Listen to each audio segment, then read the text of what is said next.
Hello friends, मैं शिवम सिंह चंदेल स्वागत करता हूं आपका अपने चैनल MY एजुकेशन पे। दोस्तों, आज का टॉपिक है अफ्रीका महाद्वीप की प्रमुख नदियां। इससे पहले मैंने अफ्रीका के मरुस्थल, अफ्रीका के पर्वत एवं पठार और अफ्रीका महाद्वीप के इंट्रोडक्शन पर वीडियो बनाई थी, तो शायद आपने देख ली होंगी। यदि नहीं देखी हैं तो जाकर देख लीजिए, चैनल को सब्सक्राइब कर देना। दोस्तों, इस वीडियो को एंड तक देखना और मैं आपको गारंटी देता हूं कि आपको अफ्रीका महाद्वीप की जो नदियां हैं वो याद हो जाएंगी यदि आप इस वीडियो को 2 से 3 बार अच्छे से देख लेते हैं मन लगा के। तो आपको अफ्रीका महाद्वीप की नदियाँ समझ में आ जाएंगी, मतलब आपके मन में, आपके दिमाग में एक समझ बन जाएगी, समझ विकसित हो जाएगी, एक डायग्राम बन जाएगा उस नदी का कि वो कहाँ से निकलती है और कहाँ गिरती है। क्योंकि मैं आपको हर नदी को, प्रत्येक नदी को मैं मानचित्र पर दिखाऊंगा। तो देखते रहिए इस वीडियो को एंड तक। स्टार्ट करते हैं अफ्रीका महाद्वीप की नदियाँ। पहली नदी है दोस्तों नील नदी। बहुत इंपॉर्टेंट नदी है जो कि विक्टोरिया झील से निकलती है और भूमध्य सागर में गिरती है। विभिन्न जलवायु प्रदेशों में प्रवाहित होती है। चूँकि यह एक लंबी नदी है, नील नदी की लंबाई है 6,650 किलोमीटर। तो यह एक लंबी नदी है, तो ऐसा तो है नहीं कि सिर्फ एक ही जलवायु प्रदेश में प्रवाहित हो। तो यह भूमध्य रेखीय, सवाना, सहारा और भूमध्य सागरीय जलवायु प्रदेश में प्रवाहित होती है। यह नदी विश्व की सबसे लंबी नदी है, 6,650 किलोमीटर। वाइट नील और ब्लू नील दोनों मिलकर, दोनों के सम्मिलित रूप को, जो वाइट नील और ब्लू नील हैं, ये दोनों जब मिलती हैं तब एक नदी बनती है। दोनों मिलकर एक नदी बनती हैं, उस नदी को नील कहते हैं। उससे पहले वाइट नील और ब्लू नील दो नदियाँ अलग अलग होती हैं, और जब वो दोनों सूडान की राजधानी खार्तूम में मिलती हैं उसके बाद उसे नील कहा जाता है। आगे यह नदी अपना डेल्टा मिस्र में बनाती है। मिस्र की राजधानी जो कि काहिरा है, इस नदी के किनारे स्थित है। आसवान बांध इसी नदी पर मिस्र में निर्मित किया गया है। दोस्तों, एक ट्रिक है, आसमान कैसे कलर का होता है? तो आसमान का कलर नीला होता है। तो नीला है आसमान, यानी नील नदी पर कौन सा बांध है? आसवान बांध। तो आसवान बांध नील नदी पर मिस्र में निर्मित किया गया है।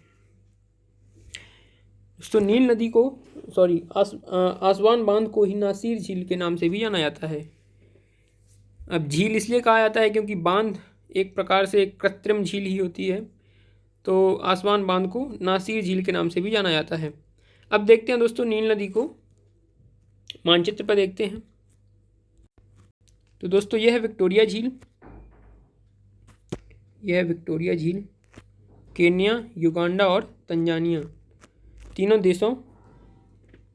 देशों के बीचों बीच स्थित है विक्टोरिया झील, और इस झील से भूमध्य रेखा गुजरती है। यह भूमध्य रेखा। तो नील नदी विक्टोरिया झील से निकलती है और उत्तर की ओर प्रवाहित होते हुए ये ऊपर उत्तर की ओर प्रवाहित होती है। जाके कहाँ गिरती कहाँ पे है तो देखते हैं हम। गिरने से पहले ये वाइट नील और ब्लू नील दोनों खार्तूम नामक स्थान पर, जो कि सूडान की राजधानी है खार्तूम, दोनों आपस में मिलती हैं। ये रहा खार्तूम। स्टार, ब्लैक स्टार आपको दिख रहा होगा। तो ब्लू नील और वाइट नील दोनों सूडान की राजधानी खार्तूम में मिलती हैं। तत्पश्चात इसे नील कहा जाता है। और ये नील नदी मिस्र में अपना डेल्टा बनाती है। ये रहा मिस्र, इजिप्ट या मिस्र एक ही नाम है। मिस्र में अपना डेल्टा बनाती हैं। और जो काहिरा शहर है, CAIRO, कायरो, इंग्लिश में कायरो, हिंदी में काहिरा। तो काहिरा शहर जो कि इजिप्ट की कैपिटल है काहिरा, मिस्र की राजधानी है काहिरा शहर। काहिरा शहर इस नदी के किनारे स्थित है। और आसवान बांध, नीला है आसमान, यानी नील नदी पर आसवान बांध इजिप्ट यानी मिस्र में निर्मित है। ये रहा आसवान बांध। इसे नासिर झील के नाम से भी जाना जाता है, नासिर।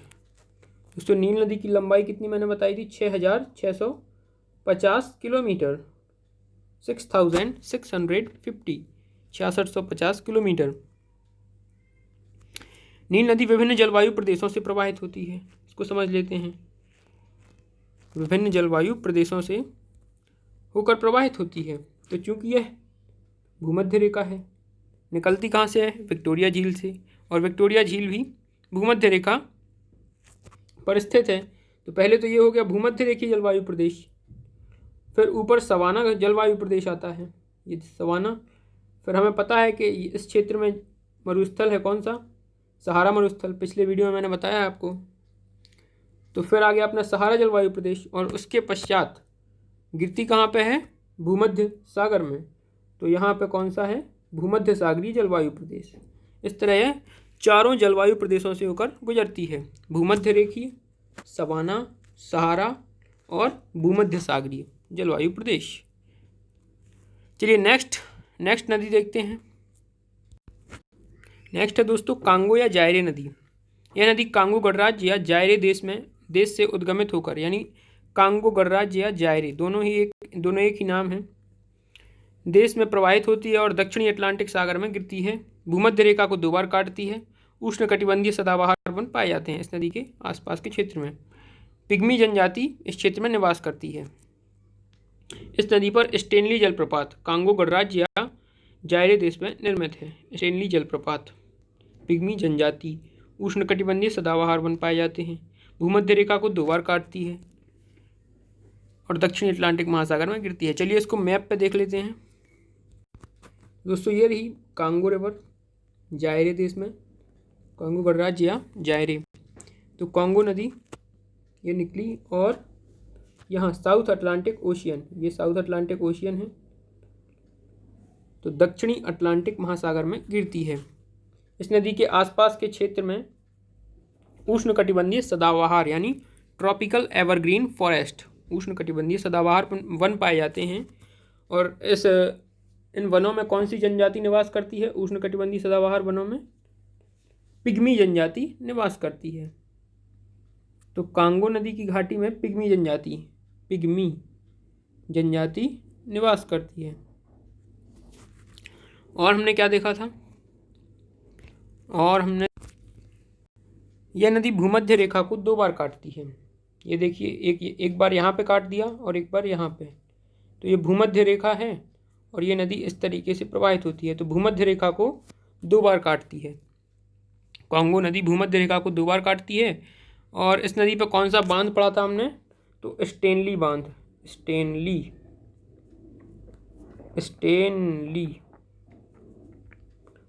कॉपी में लिखा हुआ है, अच्छे से देख लीजिए वहाँ। तो भूमध्य रेखा को 2 बार काटती है और इस नदी पर स्टेनली बांध निर्मित है। चलिए अब नेक्स्ट रिवर देखते हैं।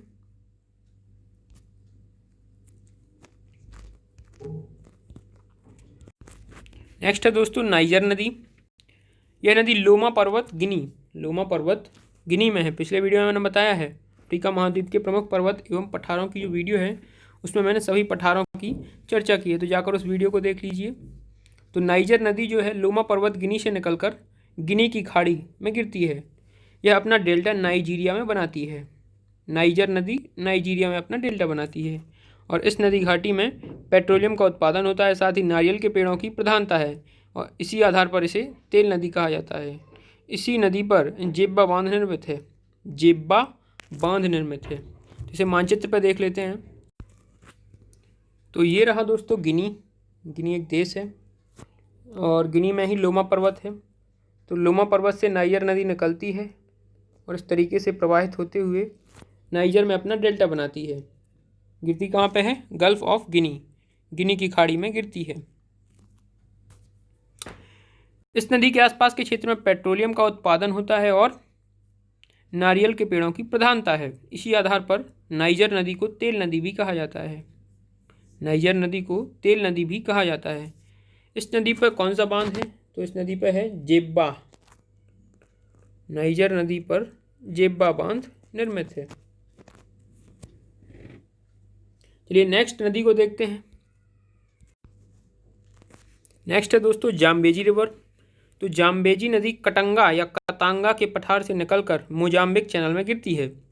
इसी नदी पर जाम्बिया और जिम्बाब्वे की सीमा पर विक्टोरिया जलप्रपात है। और इसी नदी पर जाम्बिया के करीबा बांध जाम्बिया देश में करीबा बांध निर्मित है, जो कि विश्व की सबसे बड़ी कृत्रिम झील है। करीबा बांध जो है विश्व की सबसे बड़ी कृत्रिम यानी होता है मानव निर्मित, किसी मानव द्वारा निर्मित की गई हो, यानी नेचुरल ना हो वो कृत्रिम है, जो नेचुरल ना हो वो कृत्रिम है, आर्टिफिशियल। तो यह विश्व की सबसे बड़ी कृत्रिम झील भी कही जाती है। इसे करीबा बांध को विश्व की सबसे बड़ी कृत्रिम झील कहा जाता है। इसको मानचित्र पर देखते हैं। तो दोस्तों, जाम्बेजी नदी, कटंगा के पठार। पिछले वीडियो में अफ्रीका महाद्वीप के प्रमुख पर्वत एवं पठारों में मैंने कटंगा के पठार की चर्चा की है, जो कि कांगो गणराज्य यानी जायरे, अंगोला और जाम्बिया तीनों देशों में विस्तृत है। तो जाम्बेजी नदी कटंगा या कतांगा के पठार से निकलकर जाम्बिया और जिम्बाब्वे, ये रहा जाम्बिया और ये है जिम्बाब्वे, दोनों देशों की सीमा पर विक्टोरिया जलप्रपात का निर्माण करती है। विक्टोरिया जलप्रपात का निर्माण करती है और गिरती कहाँ पे है? Mozambique channel. यह दोस्तों मोजाम्बिक चैनल में गिरती है। इसी नदी पर यानी जाम्बेजी नदी पर जाम्बिया देश में एक बांध बताया था मैंने, करीबा बांध निर्मित है, जो कि विश्व की सबसे बड़ी कृत्रिम झील है, आर्टिफिशियल लेक। करीबा बांध विश्व की सबसे बड़ी कृत्रिम झील है, जो कि जाम्बिया देश में है, जाम्बेजी नदी पर। चलिए नेक्स्ट रिवर की ओर देखते हैं। नेक्स्ट है दोस्तों लिम्पोपो नदी। लिम्पोपो नदी उच्च वेल्ड पर्वत दक्षिण अफ्रीका से निकलकर डेलागोआ की खाड़ी हिंद महासागर में गिरती है। मकर रेखा को 2 बार काटती है। इसे भी मानचित्र में देख लेते हैं। तो दोस्तों, प्रिटोरिया के पास में ही स्थित है उच्च वेल्ड पर्वत दक्षिण अफ्रीका में। इसी उच्च वेल्ड पर्वत से लिम्पोपो नदी निकलती है और मकर रेखा को 2 बार काटती है। ये आपको दिख रही होगी मकर रेखा।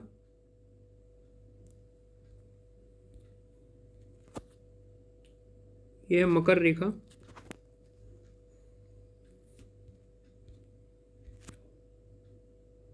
रेखा। इसको 2 बार काटती है और यहाँ डेलागोआ की खाड़ी है यहाँ पर, चूँकि यह एक हिंद महासागर है, इसका यहाँ पे एक डेलागोआ की खाड़ी है, तो डेलागोआ की खाड़ी में गिर जाती है। इसमें इम्पॉर्टेंट ये है कि जो लिम्पोपो नदी है, ये मकर रेखा को 2 बार काटती है। लिम्पोपो नदी दक्षिण अफ्रीका में प्रवाहित होती है, उच्च वेल्ड पर्वत से निकलकर डेलागोआ की खाड़ी में गिरती है और मकर रेखा को 2 बार काटती है।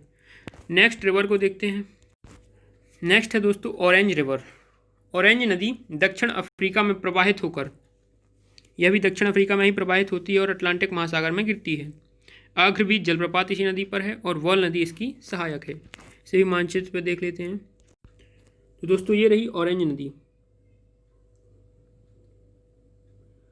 ऑरेंज नदी दक्षिण अफ्रीका में प्रवाहित होती है, अटलांटिक महासागर में गिरती है।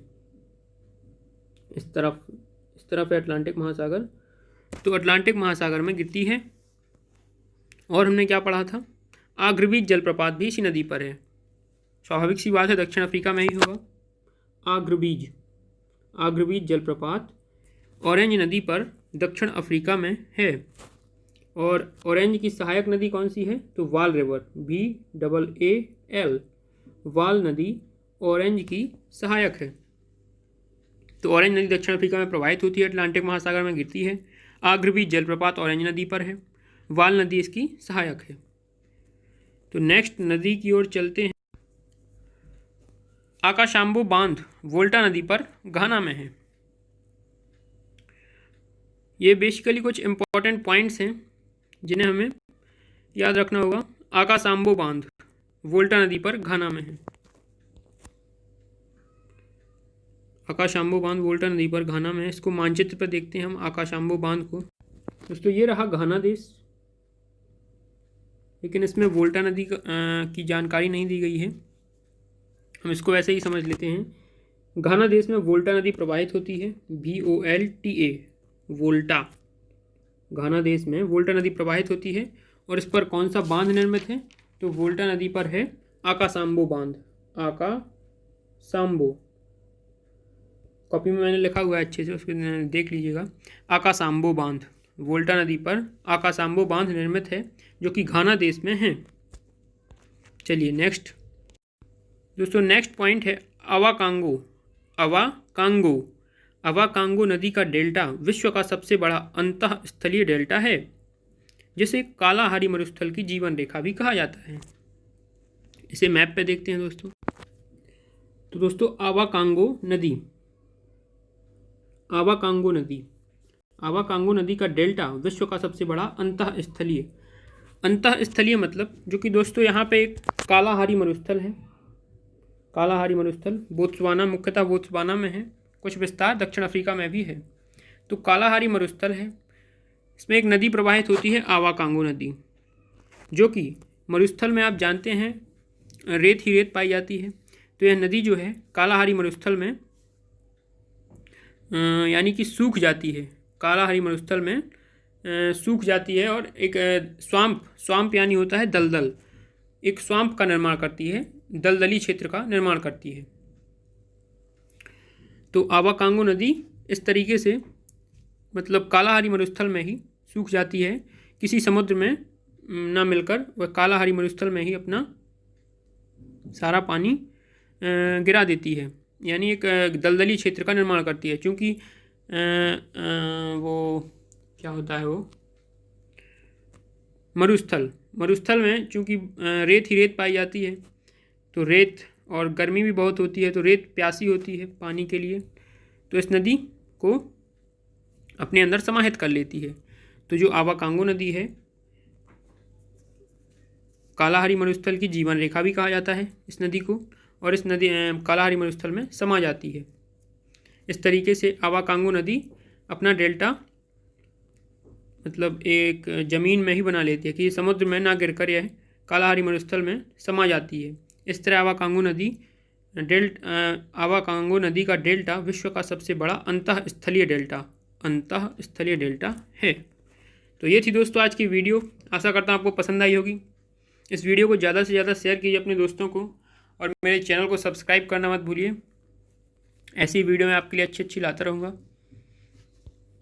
Thank you friends.